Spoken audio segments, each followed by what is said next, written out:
5 things to do in Paris this summer. Let's go.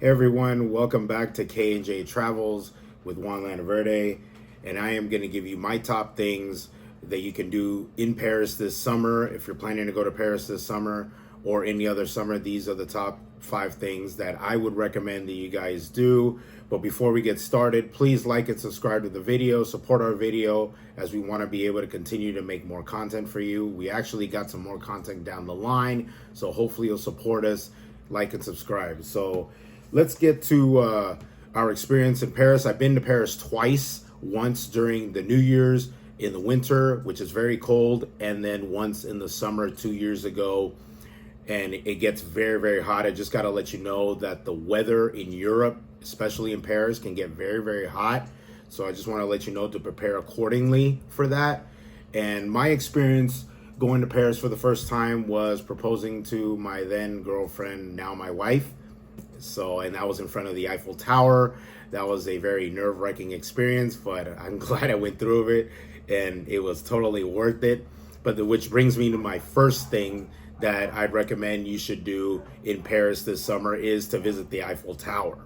So the Eiffel Tower, you have to buy tickets online. Could you buy tickets over there at the box office? You could, but I would recommend that you buy the tickets online. They're about 43.5 euros right now, currently, because of the Olympics that are going to start in a few weeks at the start of this recording. So I definitely recommend, if you're going to do that, it's going to cost you a little more as opposed to like the 30 euros that they usually charge when you visit the Eiffel Tower. So just letting you know about that. There are various options where you can purchase a ticket where you could take the stairs from the ground floor all the way up to the second floor, which honestly, unless you're really up for it, I wouldn't recommend it. But I actually like the option where I could take the lift, meaning like the elevator from the ground floor straight to the second floor. It also comes with a glass of champagne, so actually they give you a little bit more for what you're paying for when you visit the Eiffel Tower. So I definitely would choose the option where I get to visit the second floor and the top floor, and you get a glass of champagne when you're at the top. So definitely recommend that there. When you get there, usually there's a line. It's set by appointment. You want to pick your time. You want to get there on time because there's just a lot of people there. There's just a lot of traffic. So if you're going to go in the summer, and a lot of people like to go to Europe in the summer, especially during the Olympic time in a few weeks, there's just going to be a crowd of people. Just know that you're going to be dealing with a lot of people up there. So eventually you get to the elevator, or the lift is what they call it. They kind of cram you in there. Obviously, you're dealing with a lot of people, like I said, so they're going to cram you in there, and then up you go to there's actually a first floor where you can see a nice view of the rest of the city. They actually sell like some food there. They got restaurant options there. There's actually one restaurant there that only opens at night. So if you do reservations at that restaurant, you can.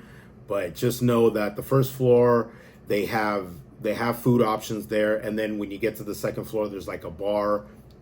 Way up there, it's a huge panoramic view when you get to the top.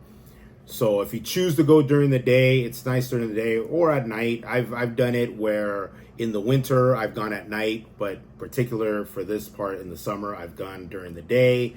And they take various pictures. There's options where like there's a photographer that will take pictures of you, and then obviously they will give you like a disc or a flash drive where you are given like hundreds of pictures to keep, which you pay for, as well as there's like a bar up there, and if you want a cup of coffee or a glass of champagne. So there's those various options up there when you get to the top of the tower. So just letting you know about that. So that's just one of the things that I recommend. Now on to the second thing is obviously the museum, the famous museum called the Louvre. So the Louvre is a long day. If you want to visit the entire part of the museum, it's just a long day. You're looking at for sure 5 to 6 hours if you want to start early in the morning. people get in line. Like I said, you want to get your tickets online. You want to make a reservation at what time you want to appear and plan accordingly. If you happen to go in the morning, it's better because that way you can get your day started. There are various exhibits. I remember my experience. I don't think we even went through the entire portion of the museum, but we spent about 5 to 6 hours in there. So just know that that is a long day. Obviously, you get to admire the art. Obviously, the famous Mona Lisa is there, and that is by far the biggest line because everybody wants to take a glimpse of the historic painting. So, and it's not even that big, but everybody's crowded in line. You only get a few seconds to try to take a picture or, take a video of the famous painting. So just know that they kind of want to get you in and out. A lot of the security, they want to get you in and out. So just know about that. And then there's also a cafe. There's also food options in the main lobby, as well as there's another cafe, I think, near the other exhibits. More towards the Spanish art. There's like another cafe there. They actually got really good sandwiches, so I really like that. And then you got the pyramid at the top, which is a beautiful piece of art, of glass art up there. Everybody takes pictures next to it. I did, me and my wife did. I actually like coming at night because everything's kind of illuminated, and then you have a couple of street vendors that are selling you these like Eiffel Towers and different of the French monuments that kind of light up. And we bought a few of those, which they're fairly priced. You could also make a deal. They'll try to at first try to sell it to you at a high price, but if you negotiate, you could always, talk them down and buy it at a more fair price or a cheaper price than what you can get it for when they offer it to you. The cost of tickets in the museum ranges about 13 to 18 euros. So I definitely recommend, if you've never been to Europe, definitely change your currency. Don't come with dollars. Make the exchange to euros. It's just a whole lot easier. Obviously, if you have credit cards, Visa charges a international transaction fee as opposed to MasterCard. So if you own a MasterCard, you actually avoid the transaction fee, the international transaction fee that you'll be posted, as opposed to Visa that actually charges you a international transaction fee. So just letting you about that. And then I must warn you about one thing, and this happened to me during the day, is being approached by petitioners or people that want to come up to you and have you sign a petition for whatever the cause is. I would be very skeptical and be very careful with that, only because they're trying to get your information and you don't know what that information is being used if you're a foreigner. So I would technically avoid, I would avoid altogether giving your information to a petitioner that's having you sign something or giving your information simply because they're trying to fight for a cause. But if you're not a citizen of the country, what's the point? So I just want to warn you about that. And then the last thing I just want to get to, transportation. In terms of all these things that I'm giving you, very easy. The transportation in Paris is so effective. It's so easy. You can quickly buy downstairs, like right at the subway station. Trust me, it is the best thing. It's even better. I live in Los Angeles. They have a better transit system than we do. It's not even close. So definitely I would recommend, instead of taking an Uber or a taxi, you could take the train and get there very fast. It drops you off at these particular locations that you plan to attend. So if you're going to the Eiffel Tower, they have a train or two trains that will get you right there. If you're going to the Louvre, they actually have one main train. I just want to describe for the people that actually have been to Paris, the number one. If you have a hotel that you're staying at and you're close to that number one transit line, it takes you straight there, drops you off right there underground with easy walk access to the museum. So I just wanted to let everyone know about that. Now, the third thing on my list that I recommend you should do is to visit the Basilica of Sacred Heart. That is located in Montmartre. I hope I said that right. But if you are staying at a hotel that's near the number 1, which takes you to the number 4, which will take you to a city called Chateau Rouge. Now, Chateau Rouge is a predominantly very diverse community, mostly African American community, and it's so interesting. So just going through there, there's a lot of movement there. You like if you were looking, for example, ladies, if you're looking for like hair product, if you're looking for like wigs, etc., that is the place to go, because it's just, they have tons of stores with all those items. So you go through Chateau Rouge. The way I did is I get off the number 4, and then it's like about half a mile walk, but you are walking upwards, like towards a mountain. So if you can handle the walk upwards and all like that, if you're gonna be short of breath, then there should be another way. I think there's like some kind of like a train that kind of takes you up there to the front, but I took the walkway and I actually liked it. So that's just me getting to the top to the Basilica. The Basilica is beautiful. It's just it looks like a palace. So I really loved it. The artwork in there, they actually pay homage to a lot of the popes. So the creative stuff that's in there. You could also buy like a candle to light inside the Basilica. They also have these like golden locks for memory, where me and my wife, we put our initials and we managed to hook it on a cage. And when I went back, actually a year or 2 later, this past New Year's Eve, to try to find it, I couldn't find it. So I don't know if they end up taking it off at the end of the year, but it's just one of the fun things you do. And then you could buy like little things. There's like vendors out there in the front. And then when you go to the left, the city of Montmartre, there's all restaurants and gift shops. And then there's this great macaroon place that we visited, and we bought macaroons that were like cheaper than the famous other macaroons that are like double the price. And those macaroons were the best I've ever had. I even went back one day, this was during the winter, I went back by myself through a different like route, and I went through like a vineyard, an old vineyard that was there, just to get to that macaroon shop so I could buy more macaroons. And then there was like a guy playing the violin. So that all that interesting stuff goes on the street. But besides like visiting inside the main lobby of the Basilica, there's actually an option where you pay €8 to go all the way to the top to the panoramic view. But it's about 300 and something steps up the stairs, going around the Basilica to get up there. And I'm telling you, if you're not in the best of shape, I wouldn't recommend it.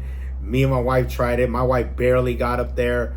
I had a great time. I mean, it did wear me out like halfway through it, but I got to the top. It was pretty cool. It was a great challenge. I recommend that you challenge yourself and take the 300 step challenge all the way to the top to the panoramic view. And the panoramic view is amazing. So definitely try that.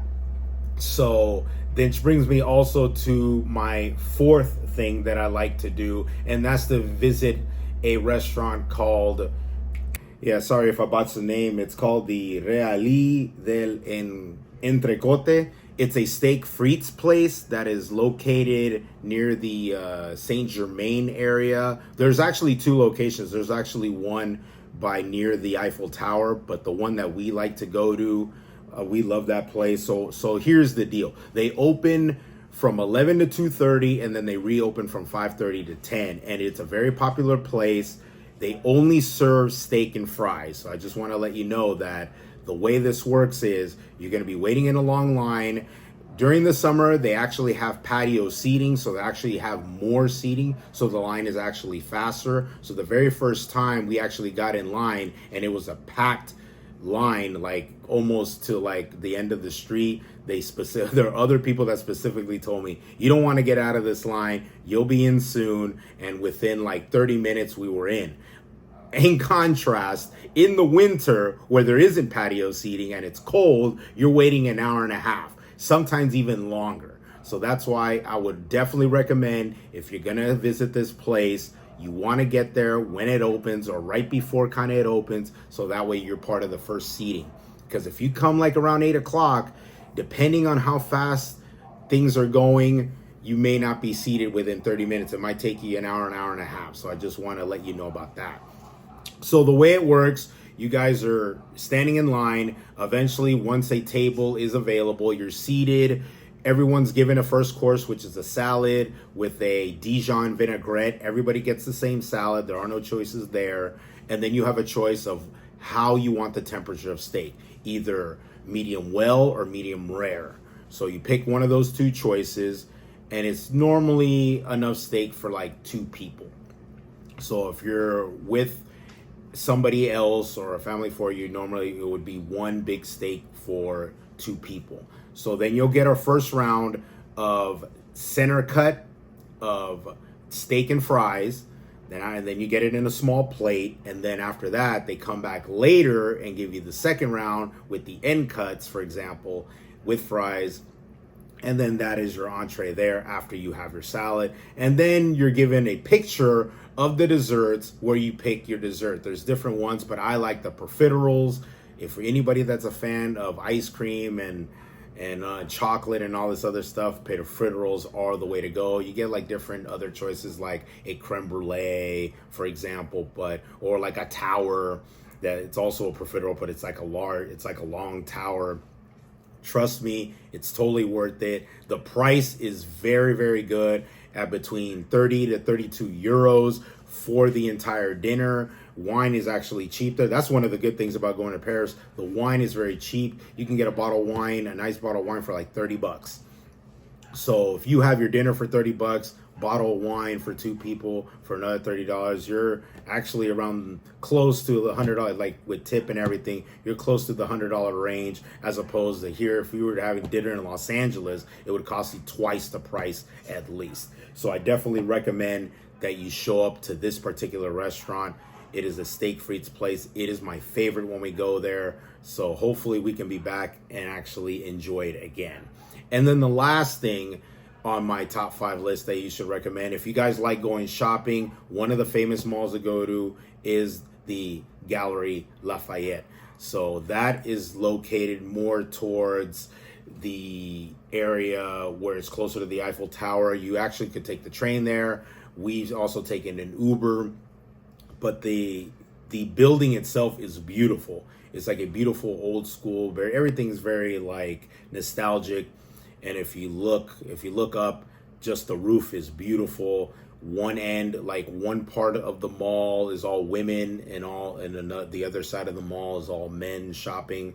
But if you're looking to do luxury designer shopping, I definitely would recommend it while you're in Paris, because since you're not a citizen of the country, you actually can get the tax write-off, because they actually tax about 20 something percent, but you get 12% back. So that's the good thing. So number one, if you buy, for you ladies, if you buy a bag that's clearly going to be cheaper in Europe than it is in the States, you're already going to get it for cheaper. Plus, when you go back to the airport and report it, in order to get the tax back on your credit card or in cash, you'll actually save a whole lot of money in comparison that if you were to buy it in New York or Beverly Hills. So shopping, if you're into it, I recommend it to go to that particular mall. It's a huge mall, but there are also other options. There are also other malls around Paris that you can go to, and other boutiques. You don't have to go to that one in particular. There's actually an outlet mall, which is about an hour away from the city towards Euro Disney. You could actually get also good designer products there for less money. So your money could go a long way if you're deciding to spend some of your money in designer items, such as the ones that they offer in Paris and throughout Europe. So there you have it. Those are my top 5 things that I like to do that I would recommend in Paris this summer. Like I said, just know a few things. The weather's going to be warm, so dress appropriately. Use the transportation system. It's very effective. And then your stay, wherever you stay, I preferably like to stay in the city of St. Paul, which is located right around like the 6th district, if I'm not mistaken, in Paris. The reason I like that, we have stayed at the Hotel Emile. We have stayed at another hotel called Compostelle. And there's another hotel that's kind of like right around there that's called the Grand Hotel Mahar. And the reason I like that location specifically is because they have everything accessible to you. You got transportation across the street. There are convenience stores and grocery stores across the street. There are many food options just around the way. There's actually like an American breakfast. Like as soon as you walk out the hotel, a meal, and you walk to your right, there's a place called All American Breakfast that actually caters to American breakfast if you're interested in that. Or there's also local stuff like bakeries just along the way. That's the only reason I like to stay in that particular area of St. Paul, because the location is great in terms of the access to what you may have around there at walking distance. So if you're looking for a location and hotel, I'd recommend those things right there. Once again, like and subscribe to the video, support our video as we want to continue to make more content. This is K&J Travels. Till next time.